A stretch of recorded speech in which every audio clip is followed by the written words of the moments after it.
Olá, pequenos investidores, sejam muito bem-vindos ao canal. Pessoal, nesse vídeo eu vou comentar um pouco sobre o fundo imobiliário VGHF11 Valora Hedge Fund. Recentemente a gestão divulgou o relatório gerencial. Eu quero trazer para vocês aqui alguns pontos, como comentário do gestor DRE para a gente ver os números apresentados e fechando aí com o portfólio como se encontra hoje. Lembrou que isso aqui não é de maneira nenhuma recomendação. Se o vídeo for útil, não esquece o like. Também peço a sua contribuição para atingir a meta de 20 mil inscritos até o final do ano aqui no canal. Se você chegou pela primeira vez ou para você que acompanha o canal, mas ainda não é inscrito, eu vou agradecer de coração se você puder contribuir dessa forma. Ditos os avisos e pedidos, vamos aqui para a parte do comentário do gestor. O fundo encerrou o mês com 103% do patrimônio líquido. Aqui é um pouco da estratégia que ele já vem fazendo há um bom tempinho, né? Tem aquela parte de compromissada reversa. Eles até destacam aqui 0,08 mais CDI, é o custo médio dessa alavancagem. O fundo possui 58 milhões de reais, equivalente a 4,1% do patrimônio em operações de venda e recompra de CRIs. Já é uma estratégia que é utilizada também às vezes ali pelo Maxi Renda. Os fundos da Quiné a gente sempre vê alguma coisa de alavancagem, só me incomoda um pouco porque é CDI, né? Você tem um custo aqui muito alto nesse curto prazo, só que como o VGHF ele tem muitos fundos, muitos CRIs dentro da carteira que também são indexados a CDI, acredito que isso casa um pouco bem aí com a estratégia do fundo. A distribuição desse último mês que foi muito boa, de 10 centavos, porque comparado aí os últimos 12, 18 meses mais ou menos, foram pouquíssimas as vezes que a gente viu esse número, então eu achei um bom número mesmo. Rentabilidade líquida ficaria ali em quase 16%, porque a cota está um pouquinho mais depreciada aí, negociando com bom desconto em relação ao seu patrimonial. Acho que também tem as suas razões, né, para o fundo estar negociando abaixo patrimonial por conta do dividendo ali de 9 centavos. Agora teve esse bom resultado e eu vou mostrar já já para vocês na DRE que o resultado chegou a ser maior do que 10. Então, na prática, a gestão poderia ter distribuído mais. Achei até vantagem, né, porque subir o provento, fizeram a reserva, pode equilibrar um pouco mais aí para os próximos meses, especialmente segundo semestre, que o IPCA geralmente é um pouco mais fraco. Ao longo do mês, teve um pequeno crescimento aqui no patrimônio líquido de 2 centavos. O crescimento do patrimônio eu não venho achando muito bom, para ser sincero para vocês, porque o fundo, se a gente pega aí a média dos ativos, tiveram um crescimento de mais ou menos uns 4, 5% do patrimonial do início do ano para cá. Se a gente olha o VGHF, está basicamente no mesmo nível. Então, mesmo tendo uma carteira que metade do patrimônio ali é CRI, que tiver essas remarcações, e o que é fundo imobiliário, muitos se valorizaram, no final da história, o fundo não conseguiu ter um bom retorno assim em termos de crescimento patrimonial. Durante o mês, teve aqui algumas movimentações, como sempre, a gestão um pouco mais ativa, a aquisição num total de 20 milhões em ativos, sendo 10 milhões investidos em cotas de SPS, projetos residenciais na cidade de São Paulo, 10 milhões em cotas de FIIs. Os SPS aqui, no curto prazo, às vezes não tem um retorno muito bom, no médio e longo prazo, que eles esperam ter um resultado interessante, e, ao mesmo tempo, foram vendidos aqui 8 milhões em ativos entre ações e cota de fundos imobiliários. Também mostro já já para vocês as movimentações ali que ocorreram, ativo por ativo.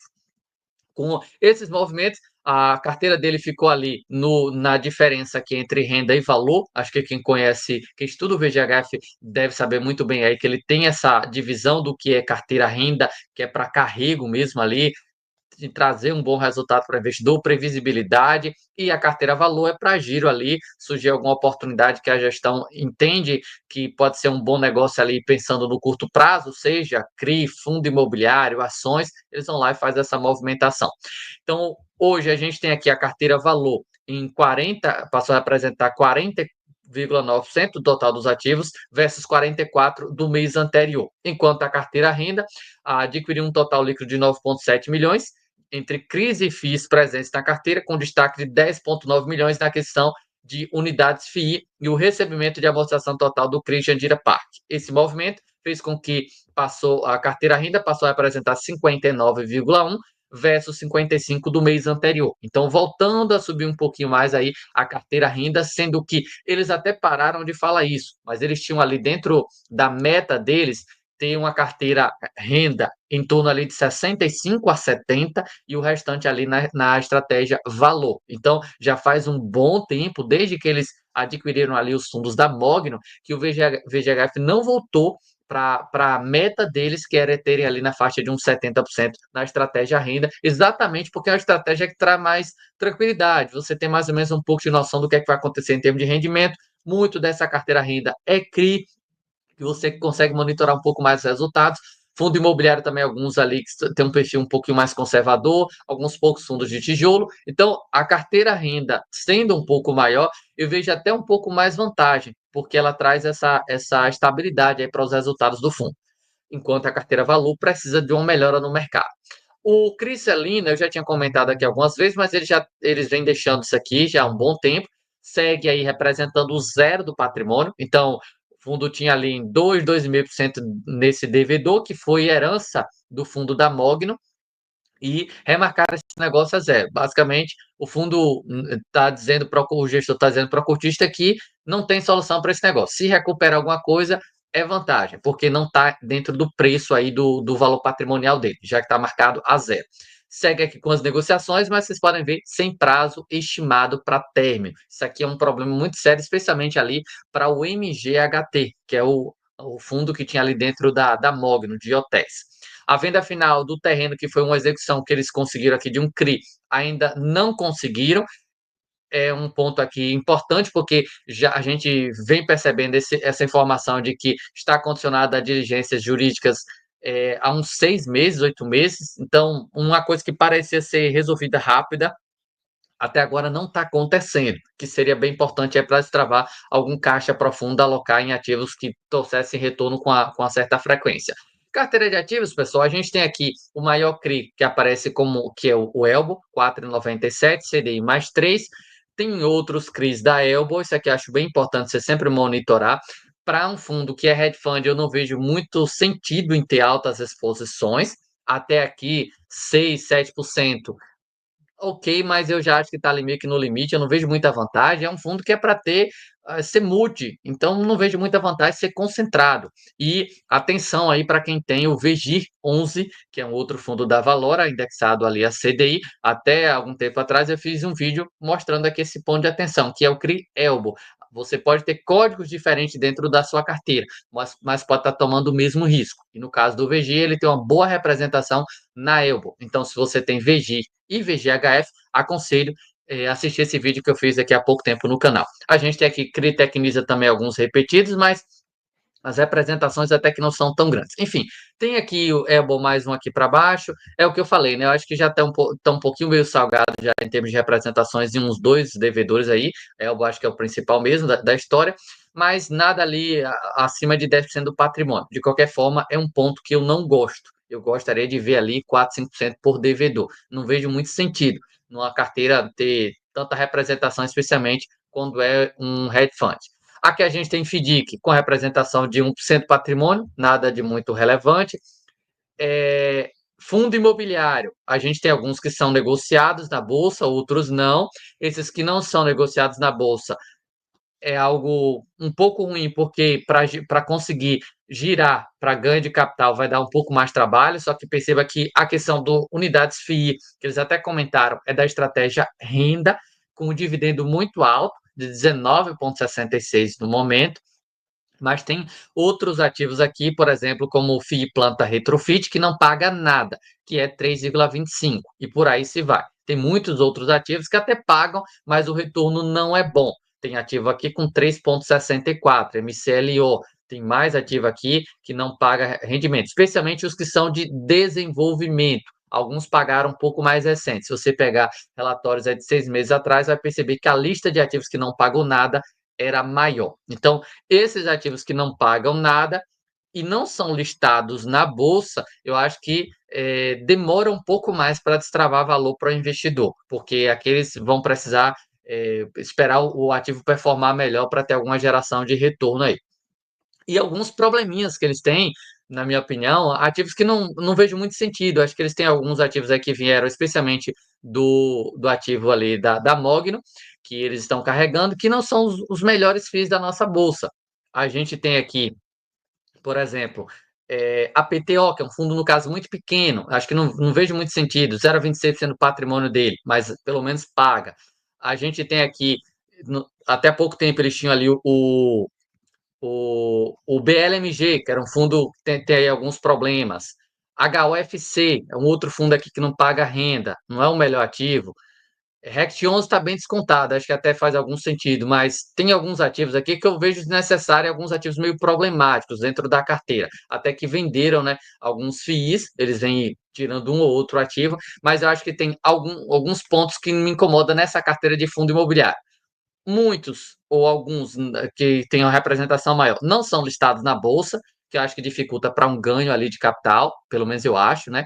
E alguns FIIs que eu não vejo muita vantagem, alguns fundos muito problemáticos aí, ou muito alavancados, ou muito pequenos, com liquidez baixa, que eu acho que não faz muito sentido dentro da carteira do VGHF. Tem ativos aqui bons, né? Como TRXF, BTHF, eu acho bem interessante, XPCI, FATN, são ativos um pouco maiores, embora a FATN não é tanto, Bari, por aí se vai. Enfim, tem muitos outros ativos que acho que estão com preços interessantes que eles poderiam focar mais, dar fim nesses ativos que são menores em termos de representação, de liquidez dentro do patrimônio para alocar em ativos que fossem um pouquinho melhores. E ações aqui a gente não tem quase nada. Eles só estão aqui com 0,76, embora tem várias ações, a representação é muito pequena. E as SPS aqui, que ele tem várias agora. E a gente vem percebendo um pouco de alocação na parte de SPS. Perceba que todas as SPS são aqui da estratégia valor. Então, elas precisam, de fato, trazer algum retorno aí em questão de venda, né, para poder destravar um resultado um pouco melhor para o investidor. E aí a gente chega no total do patrimônio dele com a alavancagem que a gestão já tinha comentado. A carteira hoje, ela tem uma taxa média de aquisição de PCA mais 9, então não é o fundo assim, é um pouco da tese, né? Não é, não é uma estratégia muito high grade, né? Talvez ali um meio termo da história, não é o mais high grade, mas também não é o mais high grade. Hoje marcado é PCA mais 11 e CDI mais 3,87 de aquisição, marcada a CDI mais 3,5. Quase que metade, metade você pode perceber aqui. Na tabela sensibilidade, se a gente olha o preço do fundo aí, na faixa dos 7,60 aqui, para ficar o meu termo, um pouco mais, um pouco menos, mas se você pega aqui nessa faixa, daria um carrego de IPCA mais 12,88, ou CDI mais quase 4, que é um nível bastante elevado. E aqui na DRE, pessoal, para a gente fechar o vídeo, para não ficar muito longo, aqui está o ponto que eu falei para vocês que me chamou a atenção esse mês, quando teve um retorno de 18,2 milhões de reais, distribuiu 16. Então, os 10 centavos desse mês ainda foi pouco comparado ao que ele teve. É tanto que quando a gente olha aqui reserva, saiu de 1 para 2. Então, o fundo aumentou o rendimento e ainda aumentou a reserva. Esse aqui foi um resultado muito forte que raramente a gente está vendo aí nos últimos meses no VGHF. Qual foi a principal razão para esse rendimento forte?